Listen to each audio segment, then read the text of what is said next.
Echoing his sentiments, Mandera County to citizens as a way of strengthening information sharing avenues.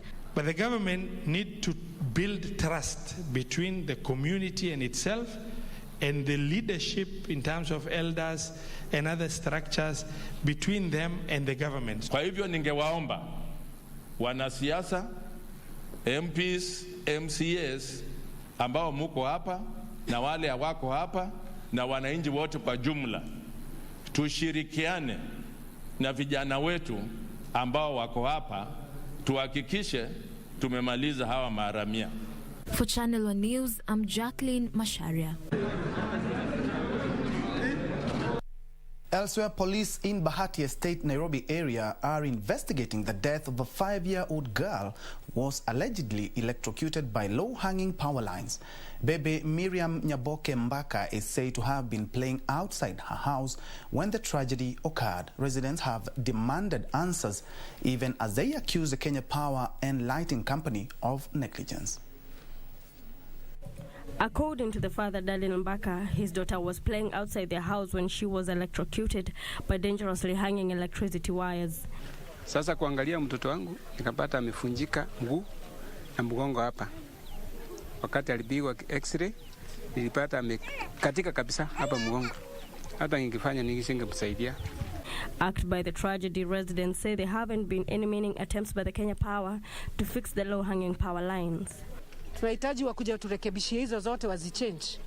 Na pia vile wanakata stima wanakata vibaya sana sababu walikuja wanazivuta hizo mawaya wakivuta huku. Ni negligence sababu tulikujaribu kuongea na hao na baba kwanza mwenyewe alikuwa kwa hapo na anawaambia kabla hawajagusa anawaambia hii kitu inatingika lakini waliendelea tu. Sisi hatukatai ni illegal. Sawa, hivyo ndio wanasema wakipanda juu unasikia wanasema inasoma Kibira. Lakini sio wewe mwenyewe ulijipatia hiyo token. Those guys ndio walikuja hapo wakafanya nini? Wakatuuzia hizo tokens. So sisi kilio yetu kama wakaaji wa hapa Bahati, haki ya huyu mama kwanza ipatikane. Ya pili, Kenya Power ikuwe accountable. The residents want Kenya Power to take responsibility and fix the problem to avert further loss of life. Reporting for Channel One News, I'm Amboyo Tende.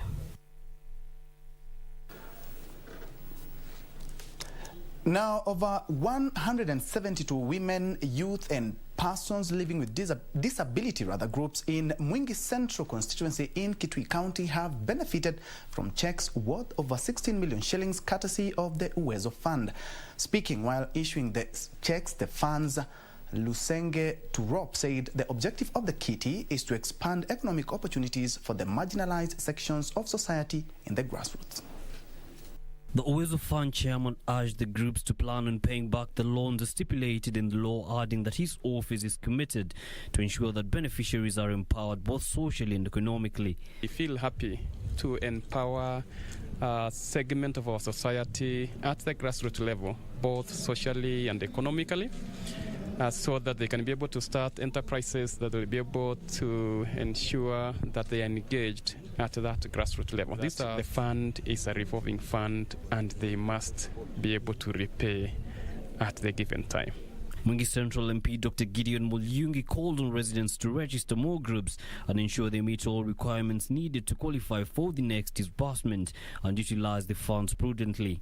And the money is going to go a long way in assisting the women of Mwingi to do small-scale businesses and uplift their standards and even pay school fees for their children who are going to school. If you facilitate women, you facilitate the nation. According to the beneficiaries, the loans they have received from UWEZO funds have enabled them to improve their living standards. Badala ya concentrate tu kulima, tumeanza small businesses kama za kuuza mboga, manguo, wengine wamefungua manduka na hata vile hata sasa tunaweza kusimamia, tunalipa school fees na hiyo pesa ya UWEZO fund. Imetusaidia sana katika business zetu, maana wazee wetu si eti wako na biashara nyingine ama wameajiriwa mahali. Ile business yetu yenye tulianza nayo na ile UWEZO ama ilitumbusi sana, ndio inatusaidia kulisha watoto wetu na vile vile kuwasomesha. To some politics now, and Kakamega Governor Wycliffe Oparanya has dismissed calls to amend the Elections Act to remove the requirement of bachelor's degree for MCAs and MPs. Speaking in Kakamega, Governor Oparanya said politicians have had time to go back to school since the enactment of the law in the year 2012. In 2012, Parliament enacted the Elections Act that required elective leaders to have a bachelor's degree, but the then President Mwai Kibaki suspended the law until 2017. In 2016, the National Assembly further pushed the suspension to take effect in 2022. With the general elections set for next year, politicians are now divided over the academic requirement in leadership.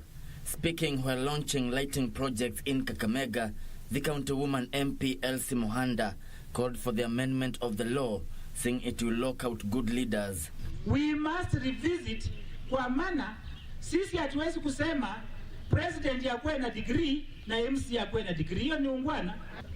We must revisit, na sisi kama bunge sasa ni jukumu yetu kuangalia hiyo maneno, kwa maana mahali imebakia kama bunge haita debate by next year itakuwa law. Na sisi tukifanya kuangalia viongozi, tumepata viongozi wazuri hata wenye hawana degree. But Kakamega Governor Wycliffe Oparanya argues that politicians had time to go back to school when the law was suspended. Therefore, there is no need to suspend again. That is legislation that was passed sometimes, and I think the MCS were given time, even members of parliament, they were given time, 5 years, to make sure that they qualify or they obtain a degree. And you know, if we keep on postponing this, then it will never happen. I think if it is now law, so something that is in law, unless it is amended at the National Assembly, it should apply. Kevin Washira, Channel 1 News. At about 15 minutes past the hour, we are taking our first break. But before we do that, Sami Maio Kili, you're watching all the way from Ndalat, Narok County.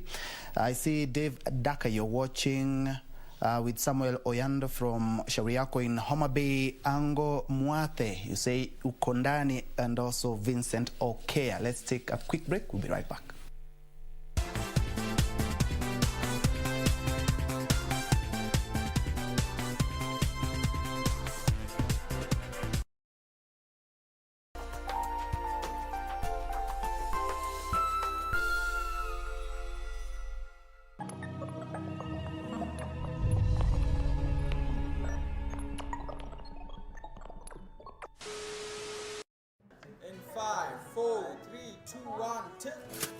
It is a great pleasure to be back on KBC Channel 1. Every time I'm in front of the camera, I remember my culture. After all, story ni yetu. Kama unadai drama origi, telenovelas na sports, get your GoTV decoder na 1 month GoTV Plus for 1,299 bob. Download my GoTV app kumanage account yako on the go, ama dial *423# kusubscribe, kupay, kureconnect, kuupgrade ama kuclear errors. GoTV, love it. Malaria ni ugonjwa hatari sana unaoua watu wengi hapa Kenya. Japo kuko na corona, hatari ya malaria bado iko. Mtoto huyu alikuwa na joto jingi, kutetemeka, kuumwa na viungo na uchovu. Alikimbizwa hospitali ya umma ambako sheria za COVID-19 huzingatiwa na ni salama kwa shughuli ya upimaji. Vipimo vilionyesha kuwa ana malaria, na papo hapo daktari akampa dawa za malaria na kumshauri azimalize, na ili kujikinga wawe wakilala ndani ya neti iliyotibiwa. Malaria husambazwa na mbu. Walio hatarini ni watoto wa chini ya miaka 5 na akina mama wajawazito. Kupimwa na kutibiwa ni bure katika hospitali zote za umma. Usisahau adui malaria. Zero malaria huanza na mimi. Chukua jukumu leo. Komesha malaria. Ujumbe huu umeletwa kwenu na Wizara ya Afya. Bwana Motiso, pikipiki yako ndio hii. Uko shoni yangu. Hii pikipiki ni unakumbuka uliekelea the lowest unique bid yako ilikuwa ngapi? 18 shillings. 18 shillings. Na unajua kuendesha hii gari? kidogo. Haya, kitoko yako shika helmet, kifungu yako chomoka na mali yako. Kujiunga na QuickBid ni rahisi. Enda kwenye M-Pesa, bonyeza paybill kisha weka business number 4032353. Kwenye account weka kodi ya bidhaa unayotaka na bidi yako ya chini zaidi. Kwa mfano TV 16. Kisha weka shilingi 20 tu kama idadi yako. Weka bidi yako pia kwenye www.quickbid.co.ke. Kumbuka, bidi ya chini zaidi ya kipekee ndio hununua. QuickBid, bidhaa bora kwa bei ya chini. Sasa, hii ng'ombe ni yako. Asante. Hii ng'ombe itatoa maziwa mengi kabisa. Sasa shida ya school fees imeisha. Jen, chukua hii. Hebu nikuulize, hii maneno nasikia ya bima ya elimu inaweza kuwa namna gani mtu anachukua? Process ya kuchukua insurance cover yote ni rahisi. Hata niko na cover ya gari yangu. Kwanza unajaza proposal form kama hii na uijaze wewe mwenyewe, na kama haujui kusoma uijaze na mtu unayemwamini. Hakikisha ile majibu umepatiana ni sahihi na ni ya kweli. Pia thibitisha insurance cover imeangalia maslahi yako, na usiwahi sign proposal form ambayo haijaandikwa kitu chochote. Pia ukumbuke kujitolea photocopy yako. Oh, sasa wacha nianze hiyo process. By the way, ukisubmit hiyo proposal form, uhakikishe umepatiwa policy document. Uisome na uielewe. Hiyo ndio thibitisho ya kuwa una bima. Asante sana. Ujumbe huu umeletwa kwako na IRA.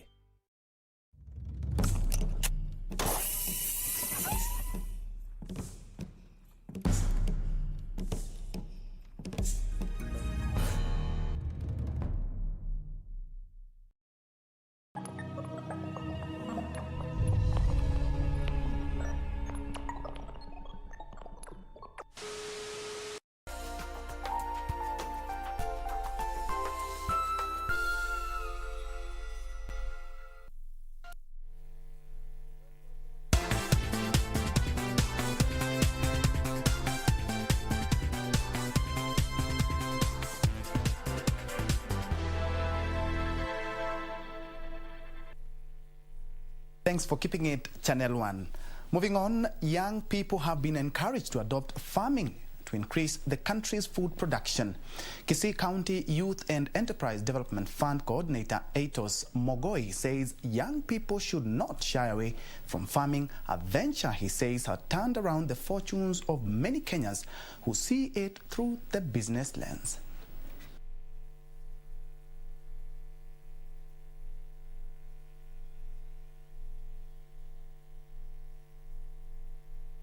Hiyo study ambayo tulifanya na ukiambatanisha na the food agricultural productivity inaonesha kwamba vijana wakihusishwa na kina mama katika mambo ya ukulima, kwa hivyo chakula kitaongezeka kwa 20% hadi 30%, na hiyo inamaanisha kwamba GDP yetu ambayo iko 25%, tukihusisha vijana kama hao itaenda 30% mpaka 32%.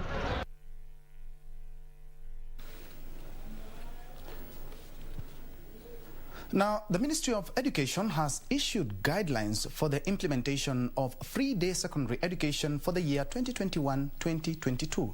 The government says it will continue enhancing its capitation for free-day secondary education to ensure parents are not exploited. As part of mitigating the impact of COVID-19, the ministry will also subsidize boarding fee, and schools will now be required to operate different accounts for various items. In the latest guidelines released by the Ministry of Education, each learner in a day secondary school will continue getting 22,244 Kenya shillings annually. For a school to be eligible for a subsidy, it must be duly registered and headed by a principal duly appointed by the Teacher Service Commission.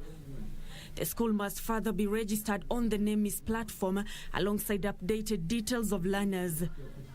Additionally, the bank account for tuition and operational grants must be registered in NEMIS and with the Ministry of Education at all its levels. In terms of boarding schools, following the disruption of the school calendar from 39 to 30 weeks for the academic year beginning 26th of July to 4th of March 2022, the Ministry of Education has revised guidelines on fees payable by parents. The government will provide subsidy for each learner in a boarding school that is equal to that for each in a day school, amounting to 22,244 Kenya shillings. Category A schools that include all national schools and extra county schools located in Nairobi, Mombasa, Nakuru, Kisumu, Nyeri, Thika and Eldoret towns, the total school fees shall be 67,244 Kenya shillings.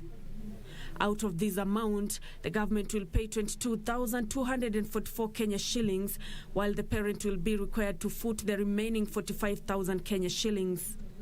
Category B that includes extra county boarding schools that are located in other areas other than the towns of Nairobi, Mombasa, Nakuru, Kisumu, Thika and Eldoret, the school fees total shall be 57,244 Kenya shillings.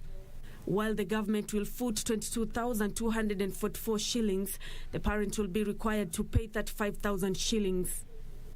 The grand total in special needs schools shall be 65,167 shillings. The government will cater for 53,807 shillings and the parent will foot the remaining 10,860 shillings. Nancy Okware, Channel 1 News. Residents of Makutano Trading Center in Gobit Ward in Laikipia County have repossessed a 16-acre piece of land that had allegedly been grabbed by private developers. Led by area member of County Assembly Robert Maina, the residents erected a signpost on the parcel of land in a bid to ward off any grabbers. The locals say the parcel had been earmarked for the construction of a satellite Huduma Center. The residents are now urging the government to come to their aid and help repossess all grabbed parcels of public land in the region.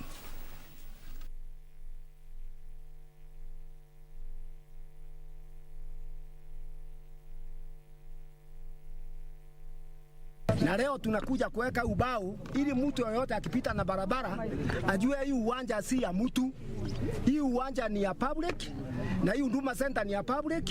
Tunajengewa na serikali yetu na inajengewa isaidie wananchi, watoto wale wako na wale watasaliwa. Hata igawa ni kawaida siku hizi wa watu kutaka kujinufaisha na mali ya umma, sisi tumekataa katakata ati hili shamba litatumika kwa miradi ya umma wa Gobit.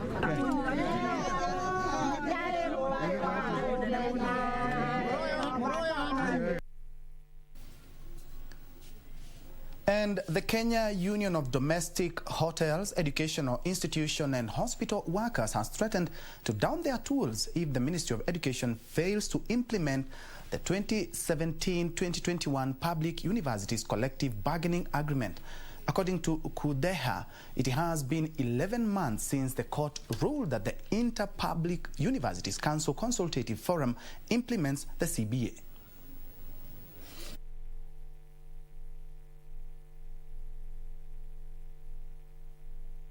Kama hiyo pesa haitakuwa kwa akaunti zetu by 30th of June, wafanyikazi wa universities wako na jukumu na wako na haki ya kutenda yale yanatakiwa kutenda kikatiba. Na katiba yetu inazokwambia section 41 lazima tuendelee na majadiliano, na wakati majadiliano itakuwa haiwezi kuendelea, kuna kitu kinaitwa right of strike. Sisi hatutaki kwenda mgomo, lakini tunadai haki yetu, na haki yetu ni 7.2 billion shillings. Sisi tuko na haki ya kwenda mgomo wakati wowote, na tutafuata taratibu yote ile inatakikana kikatiba. Kwa hivyo tunapeana notice ya kwamba ikifika tarehe 30 na tujalipwa 7.2 billion shillings, tutafuata katiba, that our CBA for 2017-2021 needs to be financed with 7.2 billion shillings. And those are arrears, because the CBA is already expiring on the 30th of June 2021. There's not been communication about from the ministry, IPCCF, indicating on how we are going to be paid our money since our CBA 2017-2021 was signed and registered by Industrial Court. 2, we have noted with a lot of concern to date, the Ministry of Finance has not been able to budget, neither communicate to the Ministry of Education about our workers of universities. And when we talk about workers of universities, we are talking about those who are lecturers, those who are middle class, and those who support in terms of universities. We are no longer increasing the capitation, extending and decreasing the capitation of the universities. This is the wrong approach. This is the wrong way of doing things. And this is all done without public participation from the stakeholders.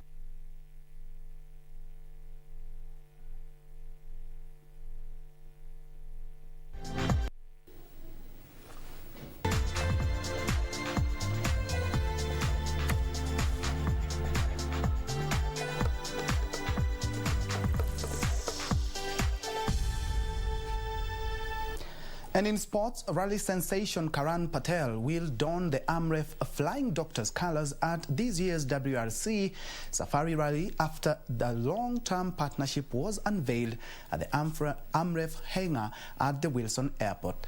According to Stephen Obuya, AMREF Chief Commercial Officer, they settled on Karan Patel and his navigator Tusef Khan because of their achievements in the motorsport industry.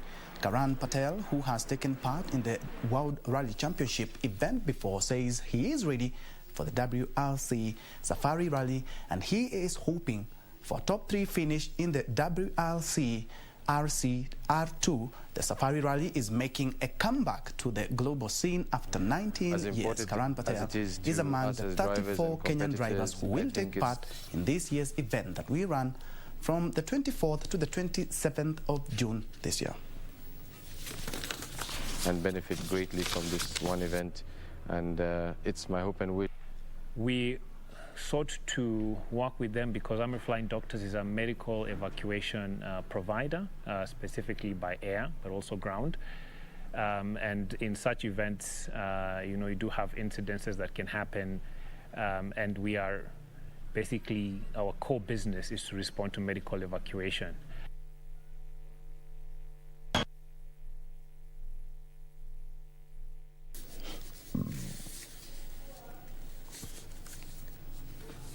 Elsewhere, Nakuru Queens will take on Thika Queens in the semi-finals of the FKF Women Premier League playoffs slated for the 25th of June at the Nakuru ASK Showgrounds. In the second semi-finals, Vihiga Queens will face Gospel Women.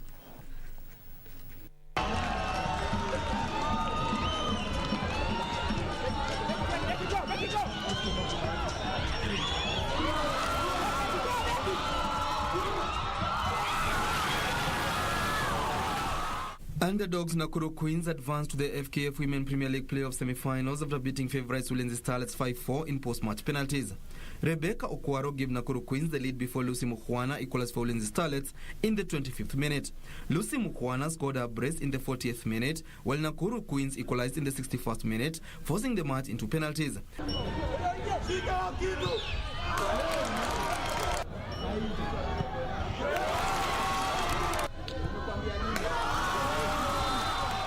In the second semi-final, Vihiga Queens will be up against Gospel Women.